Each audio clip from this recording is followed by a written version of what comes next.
Distinguished BOT of the Independent Broadcasting Association of Nigeria, distinguished elders of our high table here, especially our veteran, Chief Peter Ayo. You're welcome, sir. It's good to see you again. I'm very delighted to be at the premises of Mr. John Momo, Dr. Momo. Congratulations. The first time I came here, the whole of this place was bush. That was when I was zonal director, NBC Lagos. And I was wondering why Oga John decided to put this station in a forest. I'm sure the value of this property now, only God knows. Congratulations for the vision. You're always a very determined gentleman. I'm personally elated to also meet Dr. MM. She stands as one of those few women with integrity, with intellect. And she makes a mark anywhere she goes. Obviously, she's beginning to make a mark even in her new assignment. Congratulations, ma. I can only wish you well. So I'll go straight to my paper for lack of time. I recognize everybody on the high table. I begin by saying it is indeed an honor and privilege to be invited to speak at this occasion. I thank God for the grace to see you again, for most of you, certainly after about 3 to 4 years. But it is with a big bag of emotions, however, that the subject matter of this paper has been largely unfulfilled, almost a decade after it commenced. And what is even more sad, as we speak, the DTT platform for Nigeria is off air, right? It's in total darkness. So meaning you can infer that the DTT has collapsed in Nigeria, sadly. But we are hopeful that this collapse is not forever. It is going to resuscitate so that they can achieve the purpose for which so much has been invested. Now, the topic of this paper is the digitization of broadcasting in Nigeria, policy and implementation, benefit to broadcasters. Without doubt, I am very familiar with the issues. In fact, when Alhaji Tijani Ramalan, the very brilliant, hardworking business technocrat, urban business technocrat from northern Nigeria, when he invited me to speak, he said, Prof, you are speaking on the title of that your book, reminding me that I had actually reflected on these issues in the year 2017. That's 7 years ago. And it is indeed worrisome that some of the value-driven aspirations and dreams of the DSO are yet to be actualized, owing to my mind on a myriad of issues, mostly lack of focus, self-centeredness, corruption, greed, regulatory interference, even regulatory capture. Consequence of this is that the project has suffered several drawbacks: negative perception, lack of integrity, and low results. Many stakeholders, as Dr. Momo said, have felt shortchanged and left in the lurch. It is my earnest desire and prayer that we ignite the valuable potentials of the DSO for the benefit of Nigerians first, and then we, stakeholders. So let's begin the interrogation. Is there a DSO policy as we speak? I doubt if those of us here can boast that we are very conversant with the DSO policy for Nigeria. Not many of us, even broadcasters. That was my principal motive for writing that book 7 years ago. There was so much ignorance about the DSO, but I doubt today if that education and awareness is higher now. But fact is, in the year 2014, the NBC produced a DSO policy which was intended to guide the philosophical and practical manifestations or actualization of the project. And I'll share with you some of the details of that policy.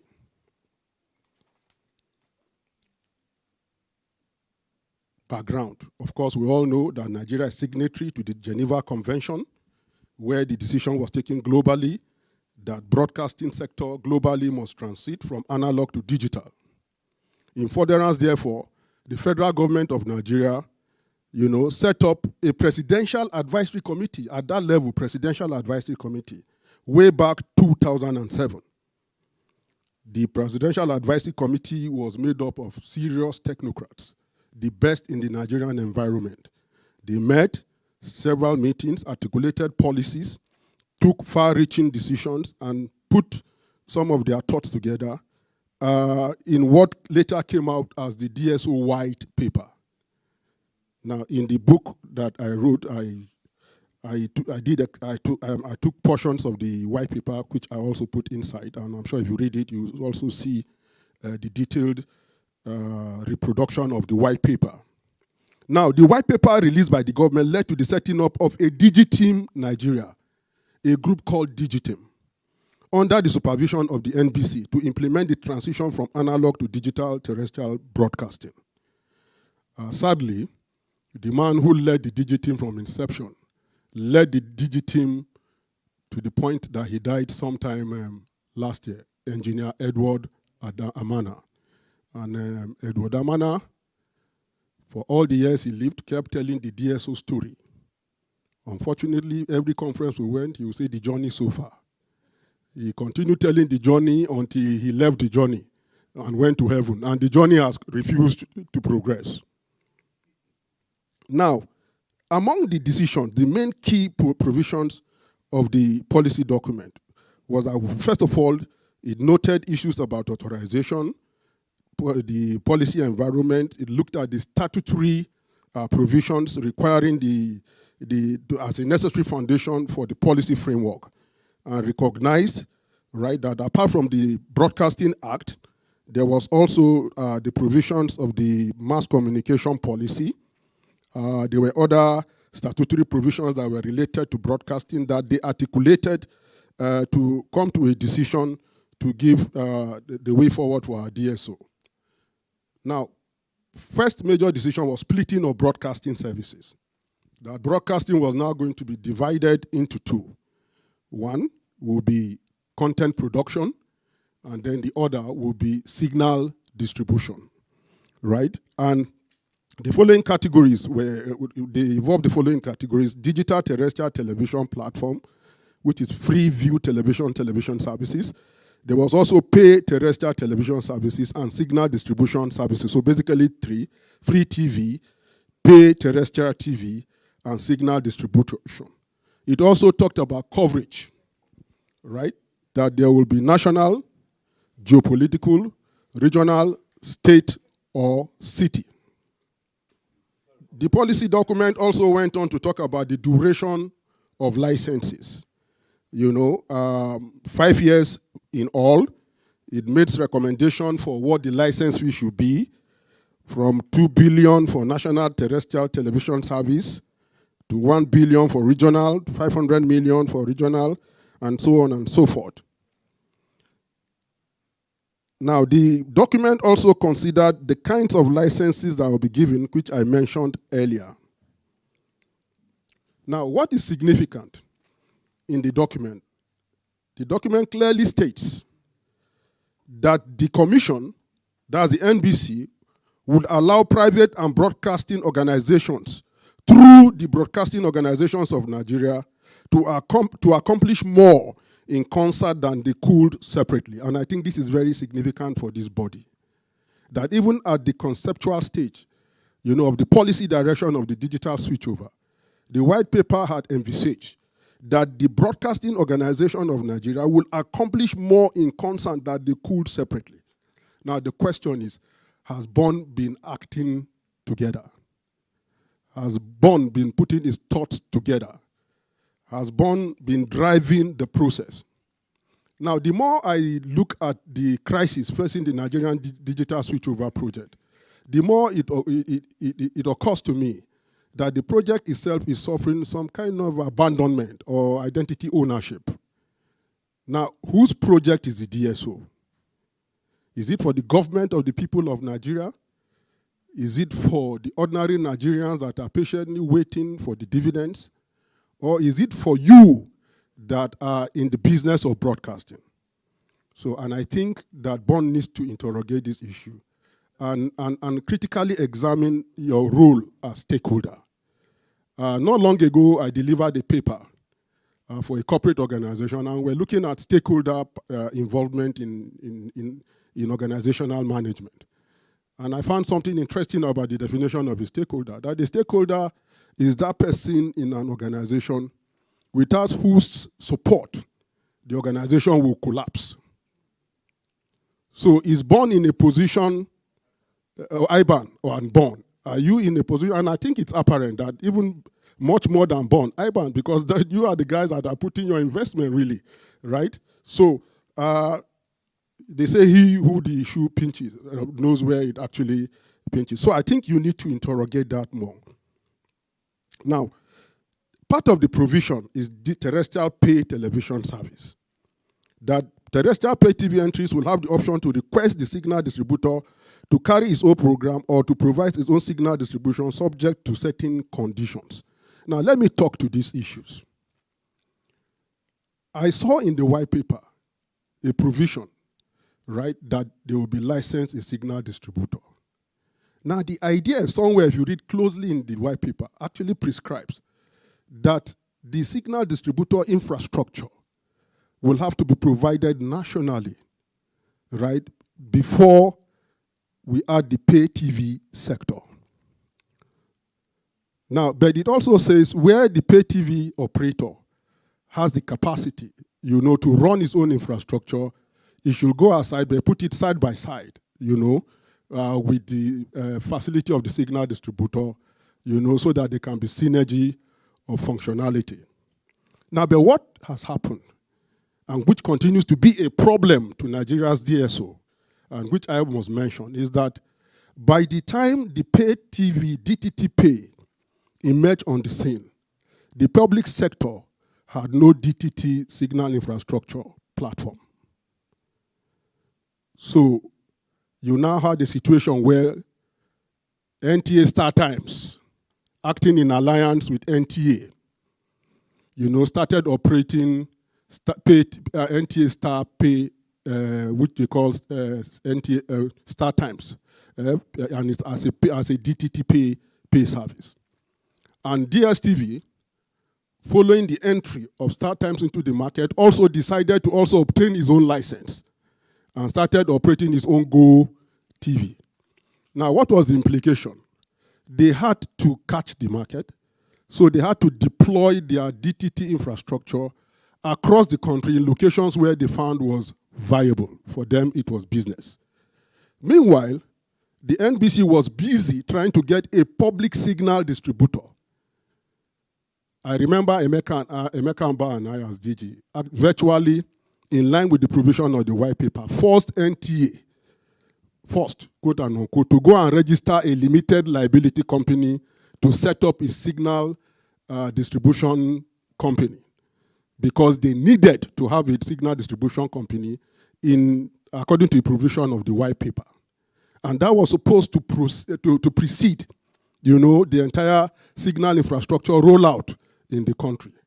And the white paper, in its wisdom, said NTA had that advantage because it could also use the existing infrastructure of Voice of Nigeria, right? Working also in concert with the state broadcasters, with their mast, and high locations across the country.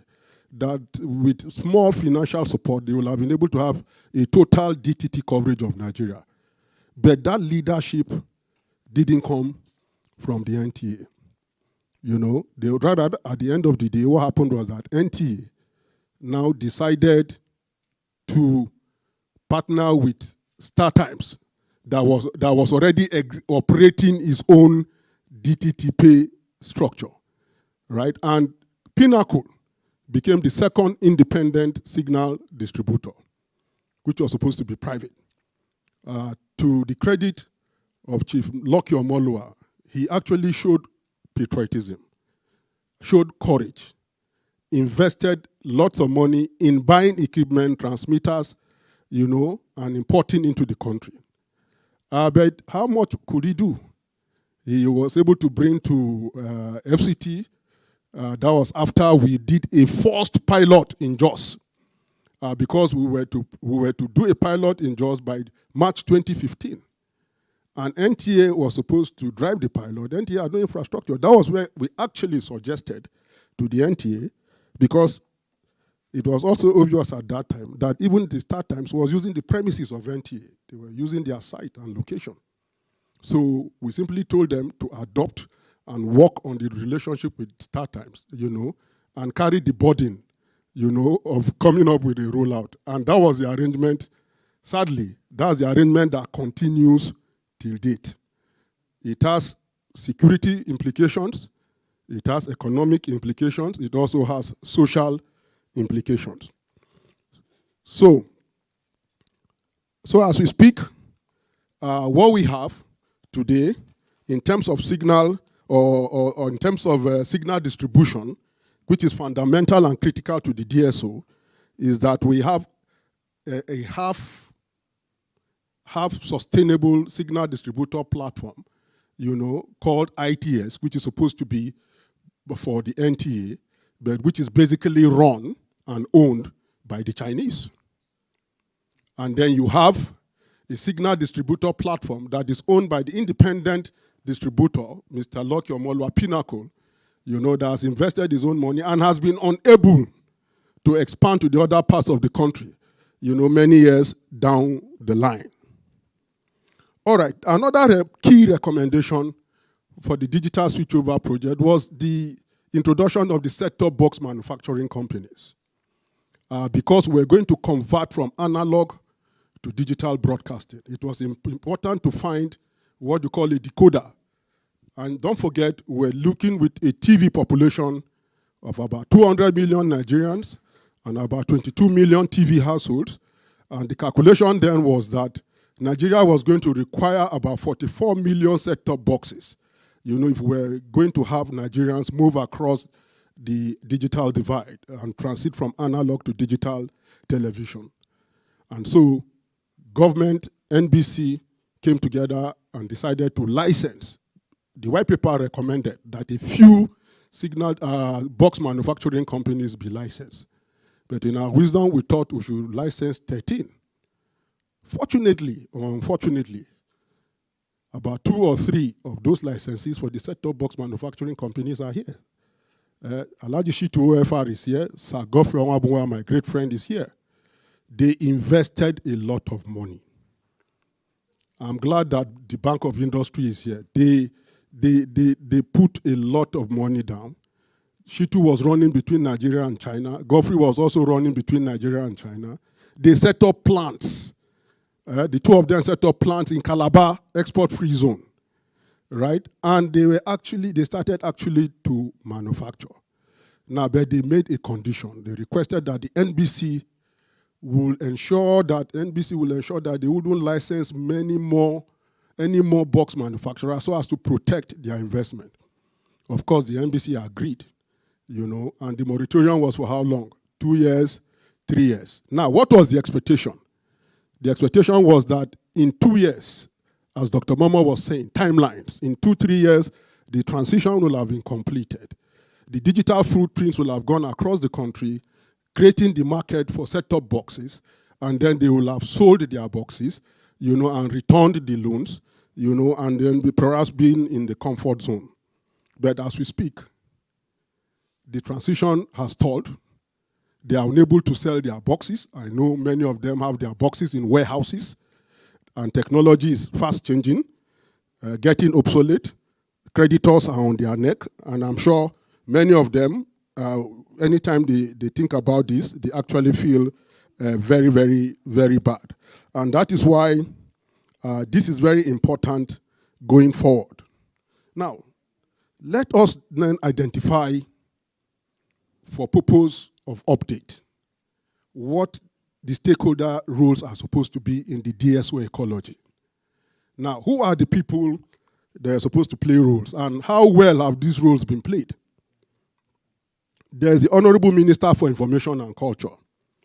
The minister and the ministry is supposed to provide just policy guidelines and ensure that the NBC is appropriately empowered and directed to deliver on the project. And they are supposed to liaise with the Minister of Finance to ensure that required funding is available. DigiTeam, like I mentioned earlier, was supposed to oversee the DHO strategy, on the behest of the NBC. More or less like helping the NBC to run the project office and overseeing CCNL and other players in the sector. NBC was supposed to direct and manage all aspects of the DSO, provide timeline and regional rollout plans. Dr. Momo is interested in that. issuing clear roles and responsibilities to parties. We will examine whether all these have been done. Setting out the key financial framework and areas which each party generates revenue.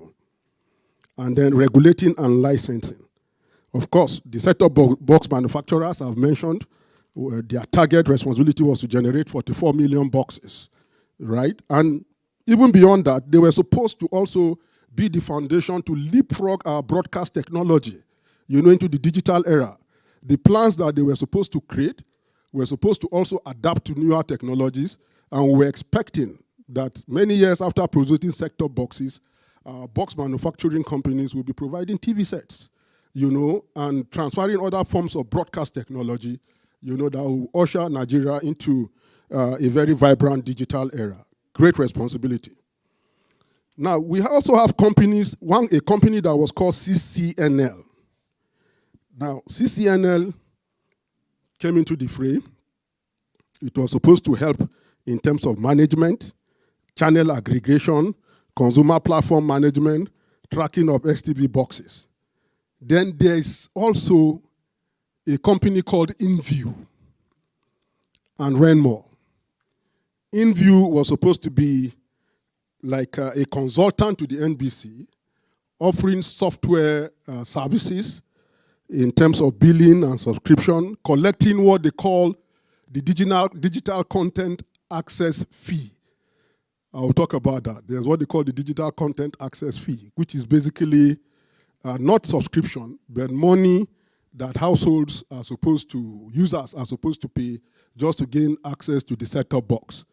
As we speak, the DSO proposition, as moribund and crisis-ridden as it is, has over 2 million people watching, right? And those 2 million people yearly pay this about 1,500 naira. Now that also goes into the management or use of InView.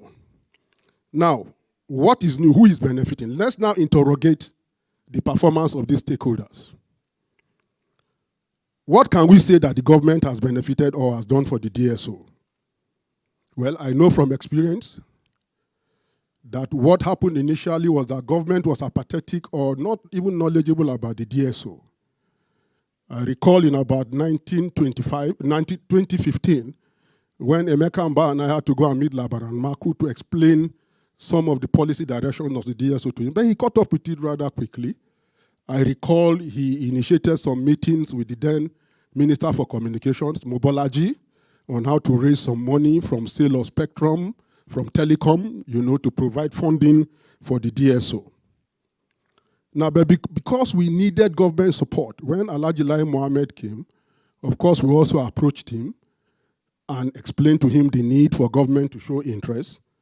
Also, to his credit, he initially showed a lot of enthusiasm, a lot of support, but as events turned out later, the handshake with the minister at that time went beyond the elbow, as I will explain later.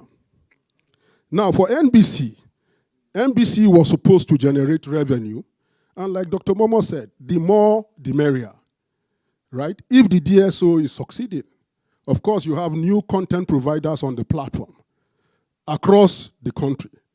And the little revenues that will be coming will come to both the NBC and to the federal government of Nigeria. We will have achieved a strong regulatory objective of creating jobs, of manufacturing, and all the other benefits that accrue. What about you broadcasters? What were you supposed to benefit? I say in my paper, I guess this group is confused. And you said so yourself, right? They are unable to gain advert leverage. Some have invested in digital technology. We remember then we were saying, look, you must digitize your equipment head to toe, and you went and bought equipment and invested money. You have also invested huge amounts on equipment. You also pay money to some signal distributors. Agatha's girl was here. I know severally I had discussion with Agatha. She will say, Ogadiji, I'm confused. I'm paying to one group, they call signal for carriage. I'm paying to another group to do this. So there's like some multiplication of knowledge, levy upon broadcasters. Paying this, paying that. Paying satellite providers, content producers, taxes everywhere, and paying license fee. like I said, sadly, in the last 2 to 3 months, even their channels are no longer on. So I wonder what benefits they are getting. The signal distributor, this group is another group in limbo. The signal distributor that I know that has invested is Pinnacle. Pinnacle has invested so much, contributed sweat and blood. Unfortunately, the owner passed on, right? I don't know what they are doing. I don't know how much progress they are making. But where we are is that the signal distributors are here are waiting also to go to court, just as the set-top box manufacturers have already gone to court. Now, the group called CNL, at a point it was yanked off the proposition because the signal distributors came and said, look, this company you call CNL, what are they really doing? They are meddlesome interlopers. We don't need them in the ecology. And the signal distributors were powerful. They had influence over the board of the NBC. And so this group was yanked off. What is interesting to me is that they didn't complain. They didn't even say anything. So meaning that they actually knew they were there for none other, for purposes just that are just strictly personal. Now, in view, why Renmo is quiet and not operating, because there's another software provider called Renmo. It's quiet. It's not talking. InView remains perhaps the only visible player. It has kept the platform running, managing up to about 3 million people on the DAF platform. And all the money accrues to them. Yes, yearly. Though I hear they too are complaining that they are running at a loss. So IBAN will have to know where the loss is coming from. Now, there's this group also called SES. SES is a satellite provider for satellite services, initially engaged by the NBC to provide specialized, but we agreed with SES then, and I remember very well, that it was not going to be continuous. It was just supposed to be an entry arrangement. Provide services, 2-3 years, agree with broadcasters what the carriage fees will be, and then once you structure the carriage fees, then we let them go. But 2 years have come, 3, 4, NBC stopped paying SES, and I think that broadcasters have not been able to agree on SES on what to pay. Or SES probably is getting greedy by the day. So what SES has done is to withdraw its services, and that's why the DTT free TV proposition is off air. You need to interrogate that. DigiTeam. This is one group that has remained incapacitated. No money, no support. Viewed with suspicion and lacking in confidence and purpose. I say in my paper, it's more like a handbag carried at convenience, either by government or the regulator. Unfortunately, Amana is gone.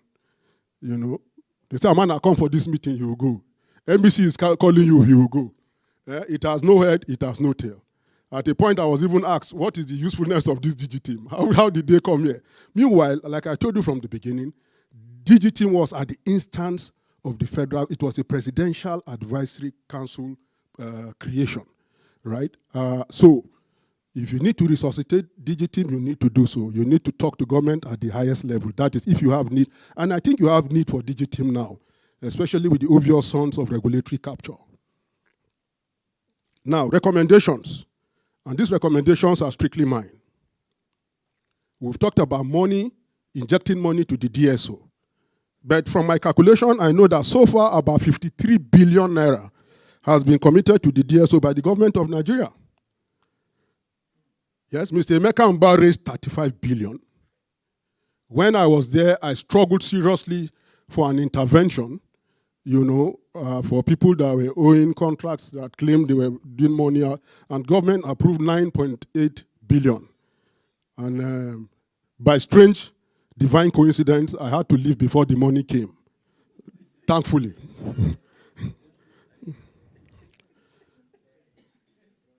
Now, 53 billion so far from government.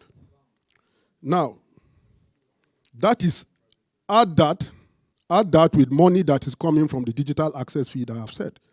That is in excess of 1-2 billion or more per annum. Because what you have is, if you do the math, 1,500 times 2 million per annum. Now, we can't say there's transparency in how the DSO has been managed so far. Sadly, as we speak, 2 of my former bosses are standing trial over DSO money. Yes. They are still standing trial since 2015. And I've been to EFCC, invited severally, and ICPC. This is your DSO. This money, who took them? Who did this? Fortunately, yeah, my signature is not on any of them. My brother Gabriel is here. You will be thanking God for me. So it's an ongoing thing. Investigations are ongoing. They are tracking. How did this money go? Who did this? Who did that? As I was saying in my paper, there's so much greed. Now, the question to ask, Chairman, is, in this ecology of stakeholders, what definite professional contributory role are they making in terms of investment? What you see are people who have a premeditated intention to come in and make money. And we must get it clear. The DTT proposition is for the indigent, DTT free. It's supposed to open the market to poor Nigerians so that they too can have access to digital television. They should have what you call pluralism. One of the most fascinating memories for me for the DTT was when we rolled out in Jos and we gave a stimulant, free set-top boxes to some rural homes. And I went to a very local house near Juvom area with mud, right? And the people were watching multiple television channels. Unbelievable. I'm sure those people, they didn't put on their box for days. It only when NEPA goes, it goes, or when it comes again, they continue the viewing experience. And it was just 1,500, and that's what they still pay till now.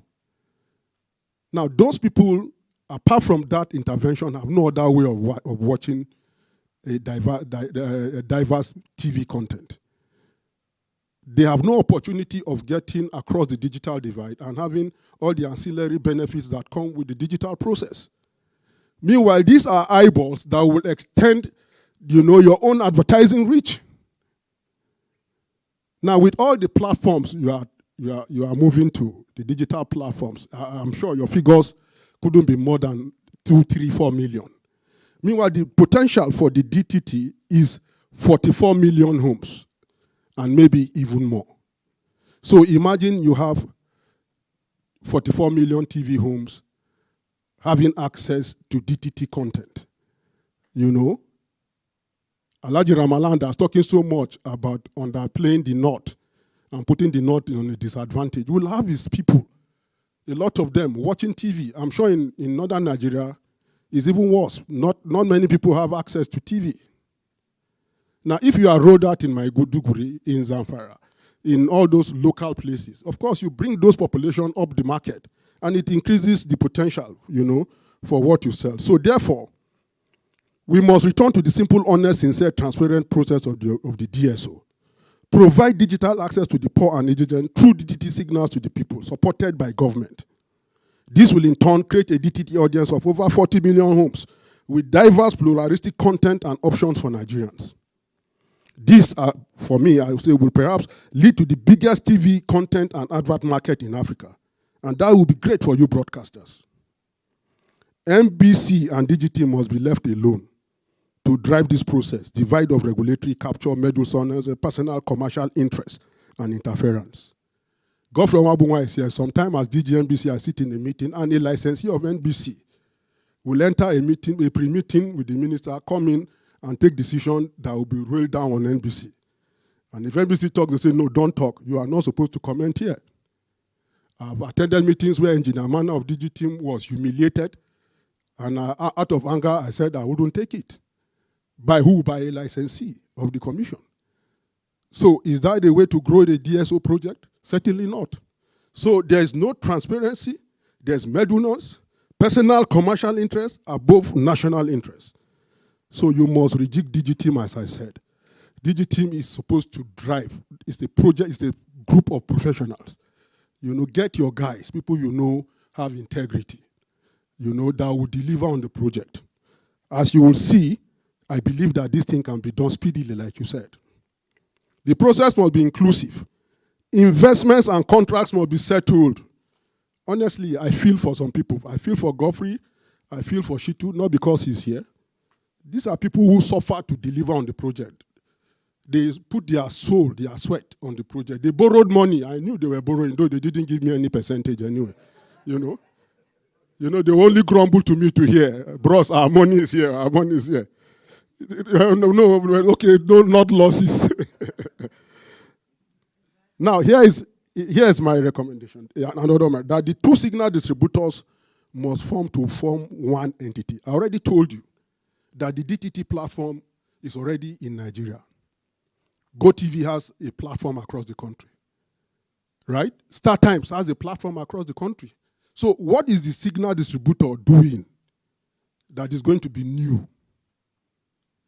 So it's common sense. It's more business friendly if NBC, DigiTeam, and you as IBAN can sit down and say, look, guys, let's take a business decision, right? If it's asset sharing, if it's assets acquisition, you renegotiate and say, okay, what do you have? You can pick some of the sites, from Pinnacle, because Pinnacle is about the only private investor, right? Pick some of the sites, quantify what the money is supposed to be, put them up as shares, and then you create a common signals distributor company. One, everybody has some share, and then you use the common sites that are already existing, so you don't have to reinvent the wheel. Because to ask Pinnacle to continue to extend again is to further duplicate what is already duplicated. Set-top box manufacturers must also unite and create a common purpose vehicle. Yeah? You people also have your own crisis. They don't agree among themselves. Somebody thinks another man is smarter than the other, and one wants to make more profit over and above the other. So you must come together. And what is interesting, I remember that in the 6th edition of the Broadcast Code, we had made a provision that Nigeria was going to adopt a common set-top box approach, in which case even the pay TV operators, through the regulatory directives, you can say, well, beginning 2026, right, all set-top boxes in Nigeria, including decoders for pay TV operators, must be manufactured in-house because you have the box manufacturers. That way you create the market for them for both the DTT and the pay TV, right? And then they will be more able to sell all the boxes that are, with a better rollout, they'll be more able to sell all the boxes that are in the warehouse, right? And then, of course, it will be a win-win for them. And then I said they should do that so that they can transform to the much expected role of being broadcast equipment manufacturers. Now, Idachaba says that all this can be achieved in 6 months, and I mean it. As DGNBC, the DSO was stalled for like 3 years. They said there was no money. But I knew that Shitu Godfrey had to sell boxes. And the only way they can sell boxes is to go to new cities. So when I met the minister, I said, look, we can roll out without money. He said, how? So I went to the DGNTA. I said, DGNTA, all these Chinese, they are under you. Say, okay, StarTimes is everywhere. So minister has directed that we must roll out in Lagos and Kano. So tell the Chinese to make their platform available. And the Chinese fearing their own business, they had to comply. So they opened their station here, which is, of course, on NTA side. All they did was added multiplexes. And I remember Godfrey came here with cartons of box. Charlie, you were the marketer. You made, and since you sold in Lagos, I think you have not sold anywhere again. So, but simply speaking, you may have sold up to about at least 500, 600,000 boxes in Lagos. That is in spite of the fact that Lagos is still largely uncovered. Right? Also, Kano, a little. So imagine that you are able to open the market, 500,000, new audiences in the about 23, 27 states that are still remaining to be covered.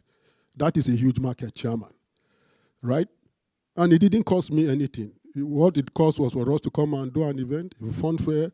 They brought Ayo here and they danced around, and then Lagos has been up and running. Same thing for Kano. So on that note, IBAN, I think again, it is time to take ownership of the DSO. For me, you are the apparent owners and major investors and stakeholders in this project. I wish you luck. Thanks for listening.